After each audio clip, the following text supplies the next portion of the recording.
और बीना जी प्रेजेंटेशन किए हूँ और यहाँ में बेसिकली हम लोग कैसे मतलब जो स्टडी किए थे स्टेट लेवल का पूरा 30 डिस्ट्रिक्ट का स्टडी किए थे और कैसे हम लोग किसी माध्यम से स्टडी किए हैं, क्या क्या स्टडी किए हैं, उसके बाद क्या चेंज हुआ है, थोड़ा ये तीनों के बारे में मैं यहाँ प्रेजेंटेशन करूंगी।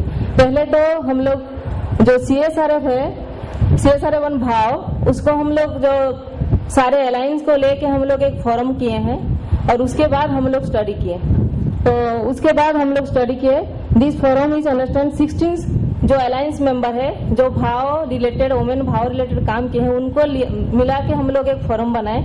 उसके बाद हम लोग ये स्टडी किए। उसके बाद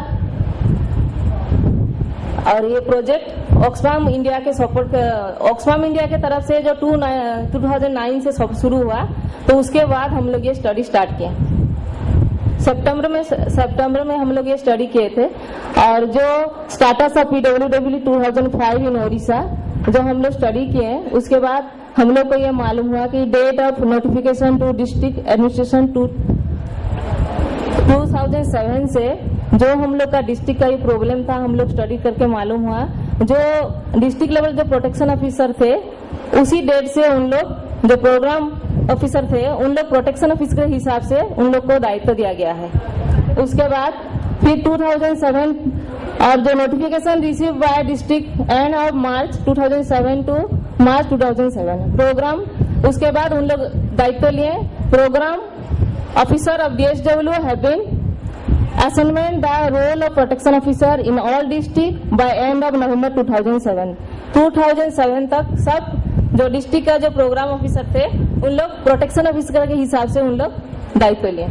उसके बाद protection officer along with their primary tasks of program officer have been assigned the role receive application form, the service preparation of DIR inquiry, ये सब उन लोग का ड्यूटी और रोल्स था जो हम लोग नेक्स्ट जो हम लोग प्रोटेक्शन ऑफिसर जो हम लोग स्टडी किए जो there are 30 number of protection officer in 30 district of Odisha और 54 number of service providers in all over Odisha. Those who are running Swadhar home and short stay home and family counseling center are selected as service providers। और जो हम लोग study किए हैं जो central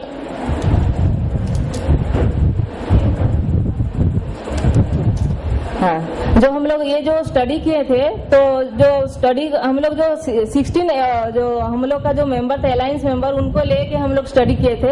एक form बना के फिर 30 डिस्ट्रिक्ट को हम लोग डिवाइड हो गए, एक फॉर्मेट डेवलप किए और उसके बाद डिस्ट्रिक्ट लेवल से हम लोग जो पार्टनर्स थे अलायंस मेंबर उन लोग स्टडी किए। फिर स्टेट लेवल का जो हम लोग CSRF का जो स्टाफ थे हम लोग स्टेट लेवल से इन्फॉर्मेशन लाए। तो डायरेक्ट जाके उन लोग DSW ऑफिस से ये सब इन्फॉर्मेशन कलेक्ट किए और हम लोग जाके स्टेट से कलेक्ट किए। मेथोडोलॉजी तो हमें समझ में आ गया। हाँ, खाली फाइंडिंग पे तो फाइंडिंग विशेष करके जो फाइंडिंग था जो हम लोग यहाँ बताए थे जो बजट के बारे में जो बजट इम्प्लीमेंटेशन तो हुआ था 15,000 उन लोग जो हम लोग दिखाए थे यहाँ पढ़ सकते हैं। 100% बजट तो भद्रक और खोर्धा और मालकानगिरी इसी डिस्ट्रिक्ट में 100% उन लोग खर्च किए थे।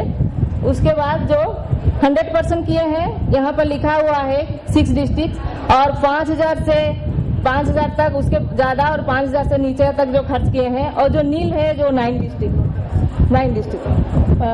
आप बहुत स्पेसिफिक चैलेंजेस पे चले जाइए कि आपको मुश्किल कहाँ नजर आ रही है। मुश्किल ये है कि हम लोग जो स्टडी किए तो मालूम हुआ कि सब DSW और PO ने भी बताए थे कि डुअल रेस्पॉन्सिबिलिटी दिया गया है तो इसीलिए बहुत प्रॉब्लम हो रहा है क्योंकि उन लोग प्रोटेक्शन ऑफिसर का दायित्व लेके फिर ICDS का सब काम उन लोग कर रहे हैं।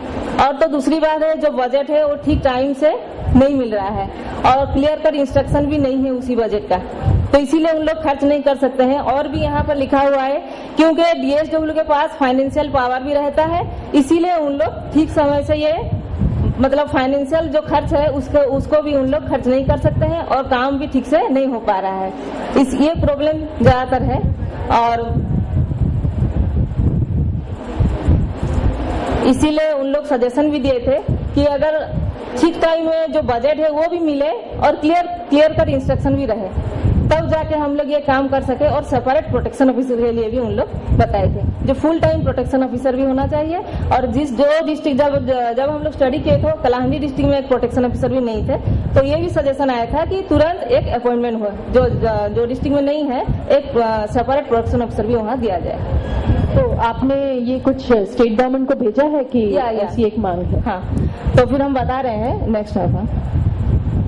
हाँ, उसके बाद जो हम लोग बात किए, फिर ये जो स्टडी किए, फिर जाके हम लोग का WCT जो सेक्रेटरी हैं GVB शर्मा, उनके साथ भी हम लोग मीट किए। उसके बाद हम लोग फिर एक मीटिंग किए और स्टडी के बाद फिर हम लोग नेटवर्क जो थे 60 ऑर्गेनाइजेशन, उनको बुला के फिर हम लोग मीटिंग किए और वहाँ सबका सजेशन लेके हम लोग fix display board at the office of the protection officer, allocation ₹20,000 each protection officer. उसके बाद जो हम लोग फॉलोअप किए तो ये सब मतलब सामने आया, थोड़ा प्रॉब्लम सॉल्व हुआ। जो डिस्प्ले बोर्ड के लिए उन लोग ऑर्डर दिए, फिर 20,000 जो बजट था ये उन लोग फिर बताए। उसके बाद फिर capacity building training of protection officer, separate bank accounts. अभी मतलब हम लोग जो अक्टूबर में भी एक ट्रेनिंग किए थे, उन लोग सब स्टेक होल्डर, गवर्नमेंट डिपार्टमेंट सबको लेके एक ट्रेनिंग हुआ था उन लोग का, जैसे कि DVF के बारे में प्रचार प्रसार हो। उसके बाद फिर उन लोग एक आई कार्ड उन लोग जो सर्विस प्रोवाइडर के अभी हो गया है, इशू हो गया है आई कार्ड सर्विस प्रोवाइडर के।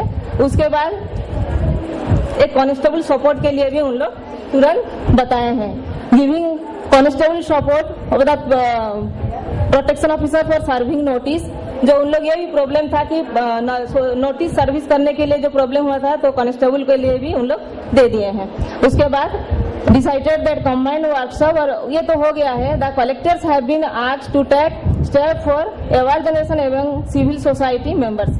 जो अवेयरनेस क्रिएट करने के लिए कलेक्टर भी हर एक डिस्ट्रिक्ट में उन लोग भी मतलब बताए हैं कि हर प्रोग्राम में, ICDS प्रोग्राम हो, कोई भी प्रोग्राम हो, तो ये अवेयरनेस के लिए भी कलेक्टर भी परमिशन दिए हैं। और नेक्स्ट, और ये हमारा सारांश था। तो थैंक यू। और 2 मिनट मैं बताना चाहती हूँ।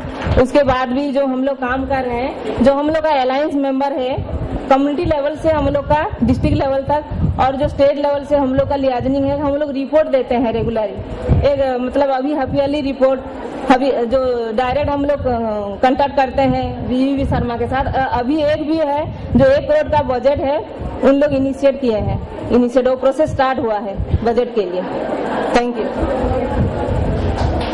एक रिक्वेस्ट है कि प्लीज अगर यहाँ जो पार्टिसिपेंट्स पैनलिस्ट आएंगे और प्रेजेंट करेंगे, वो सिर्फ अपने चैलेंजेस या डिफिकल्टीज जो है डीवी को लेके इम्प्लीमेंटेशन का, तो क्या डिफिकल्टीज है वो ही सिर्फ एड्रेस करो। ऐसा नहीं है कि 10 मिनट दिया गया है तो 10 मिनट बात ही करना है, बिकॉज बहुत सारा रिपीटेशन हो रहा है। तो अगर वो फोकस रहेंगे तो ज्यादा अच्छा रहेगा। मैं गीता को बुलाना चाहूंगी उड़ीसा से।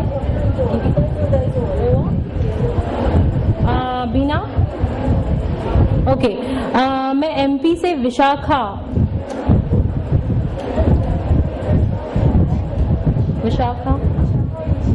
वो आ रही है ना, ओके। विशाखा और निशी।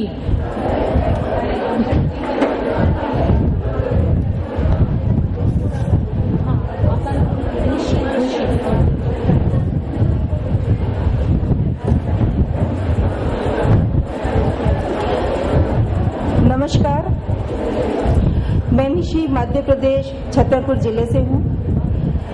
अब तक जितनी बातचीत हुई है उसमें मैं रिपीट नहीं करूंगी। मैं सिर्फ चूंकि मैं रूरल एरियाज में काम कर रही हूँ एज अ काउंसलर, तो मैं तो इस कानून को ये कहूंगी कि ये निश्चय ही महिलाओं को एक सुरक्षा प्रदान करने वाला है, कवच है, जिससे इस महिलाओं में जो घर के अंदर जो उनके ऊपर जो प्रॉब्लम्स थी, हिंसाएं थी, वो सामने आई, उनकी एक पहचान बनी।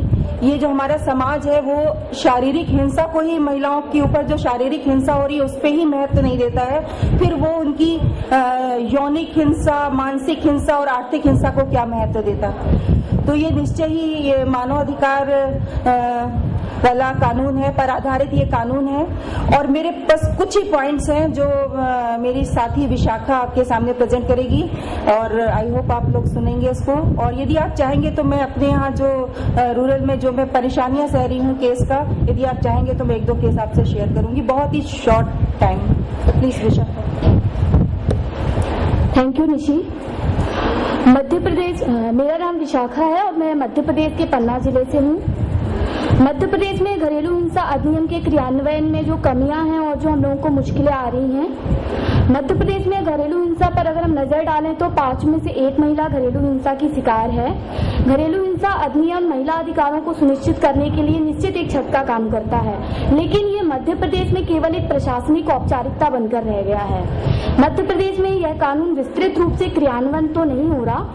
मध्य प्रदेश में 9 जनवरी 2007 को सामान्य प्रशासन द्वारा एक नोटिफिकेशन जारी किया गया, जिसमें महिला एवं बाल विकास के परियोजना अधिकारियों को संरक्षण अधिकारी बनाया गया और पूरे कानून के क्रियान्वयन की महत्वपूर्ण भूमिका इनके ऊपर दी गई।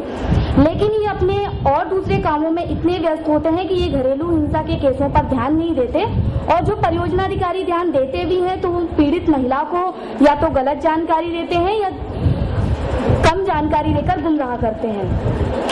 मध्य प्रदेश में कई परियोजना अधिकारियों ने पीड़ित महिला से कहा कि तुम मुकदमे लड़ते लड़ते थक जाओगी और तुम्हारा तलाक भी हो सकता है। कई परियोजना अधिकारी इस कानून की पूरी जानकारी से अनजान हैं, और हो भी क्यों ना, क्योंकि आज तक मध्य प्रदेश में ना तो इन परियोजना अधिकारियों का कोई प्रशिक्षण हुआ है और ना ही इन्हें कोई ट्रेनिंग दी गई है। मध्य प्रदेश में कई परियोजना अधिकारियों के पद अभी तक पूरी तरह से रिक्त पड़े हैं और घरेलू हिंसा के केसों पर कोई भी काम नहीं हो रहा। मध्य प्रदेश में अगर घरेलू हिंसा अधिनियम कानून के प्रचार प्रसार पर नजर डालें तो गांव में लोगों को इस अधिनियम के बारे में बिल्कुल भी जानकारी नहीं है।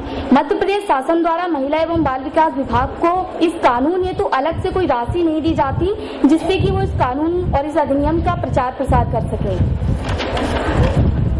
मध्य प्रदेश शासन द्वारा सेवा प्रदाता के रूप में पूरे मध्य प्रदेश के पुलिस परिवार परामर्श केंद्रों को नियुक्त कर दिया गया, जो कि नियम के विरुद्ध है। एवं मध्य प्रदेश में कई संस्थाओं ने अपने आवेदन सेवा प्रदाता के लिए दिए हुए हैं, जो कि लंबित हैं, और इन संस्थाओं को यह भी जानकारी नहीं कि उनकी संस्था के आवेदन लंबित हैं या निरस्त कर दिए गए। जबकि इस अधिनियम में यह बाध्यता है कि अगर संस्थाओं के आवेदन स्वीकृत या निरस्त किए जाते हैं तो उन संस्थाओं को जानकारी होनी चाहिए। कई पुलिस परिवार परामर्श केंद्रों को यह भी जानकारी नहीं है कि उन्हें सेवा प्रदाता के रूप में नियुक्त किया गया है, और कई पुलिस परिवार परामर्श केंद्र बजट न आने के कारण बंद भी हो चुके हैं। पुलिस परिवार परामर्श केंद्र मध्य प्रदेश सरकार ने ऊषा किरण योजना के अंतर्गत घरेलू हिंसा अधिनियम का क्रियान्वयन हो, इसके लिए योजना बनाई।